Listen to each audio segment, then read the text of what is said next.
Baie mense verander hulle dieet, maar hulle verander nie hulle mindset nie. Hulle gaan met dieselfde mindset, dieselfde slegte gewoontes in die volgende dieet in die volgende projek in. So op die Carnivore en Ketovore Coaching help ons jou met mindset. 55% van ons bootcamps wat ons aanbied op Google Meet gaan oor mindset. Ons word mekaar se gemiddelde.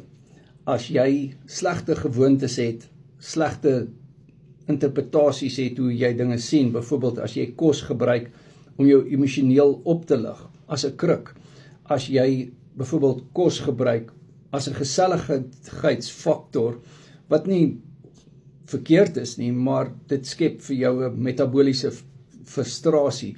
Al daardie verkeerde gewoontes leer jy af op die Carnivore en Ketovore Mindset Bootcamps, omdat ons kos sien as energie.